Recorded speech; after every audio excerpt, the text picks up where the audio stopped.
is VOA News. I'm Ann Ball reporting.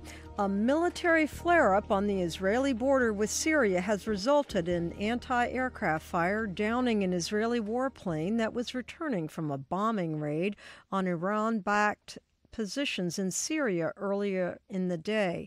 Both Israeli pilots ejected from their F-16 and were injured, one critically. Israeli Prime Minister Benjamin Netanyahu placed blame on Iran and Syria Saturday. This morning, Iran brazenly violated Israel's sovereignty.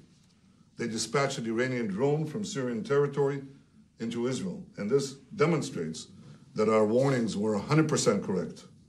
Israel holds Iran and its Syrian host responsible for today's aggression. We will continue to do whatever is necessary to protect our sovereignty and our security. Netanyahu also said he spoke with Russian leader Vladimir Putin, and the two agreed coordination between their armies would continue. A U.S. Pentagon spokesperson said Israel is the U.S.'s closest security partner in the region and is entitled to defend itself against threats to the territory and people. There's been a breakthrough, a diplomatic breakthrough, in South Korea's Olympic outreach on Saturday. President Moon Jae-in was invited to meet with North Korean leader Kim Jong-un in Pyongyang. A letter from Kim Jong-un expressing his willingness to improve inter-Korea relations was delivered to the South Korean president by his sister, Kim Yo-jong, during a lunch at the South Korean Presidential Blue House. This is VOA News. U.S. Vice President Mike Pence is on his way home from South Korea. He told reporters on the plane that the U.S. and its allies will continue to intensify the economic and diplomatic pressure on North Korea until they permanently abandon their nuclear ballistic missile program. The vice president also said he is encouraged by bilateral talks with the South Koreans and also in Moon's talks with the North Korean delegation to the Winter Olympics. U.S. President Donald Trump has blocked the release of a Democratic rebuttal to a Republican memo alleging FBI abuses of power during a probe into Russian interference in the 2016 presidential election. The president last week authorized the release of the Republican version of the memo.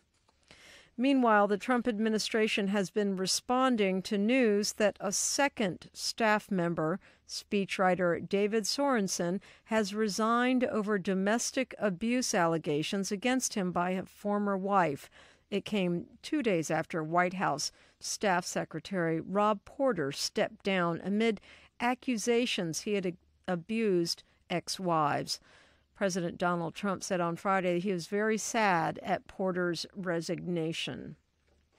The UN Refugee Agency reports an upsurge in violence in battle-scarred Yemen and has sent more than 85,000 people fleeing for their lives in the past 10 weeks.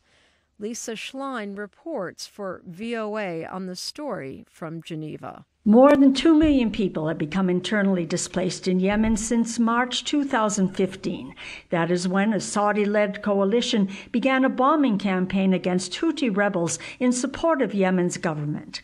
The UN Refugee Agency is alarmed by the recent escalation of fighting that has uprooted tens of thousands of civilians since December 1st. It says most of the new displacement is taking place in Yemen's west coast cities of Al-Hudaydah and Taiz. UNHCR spokeswoman Cécile Pouilly says there's particular concern about the welfare of civilians who remain close to hostilities in these areas. That's Lisa Schlein reporting. A combined Korean women's hockey team took to the ice Saturday and lost to Switzerland. The Swiss shut out the Koreans 8-0. I'm Ann Ball reporting from Washington. That's the latest world news from VOA.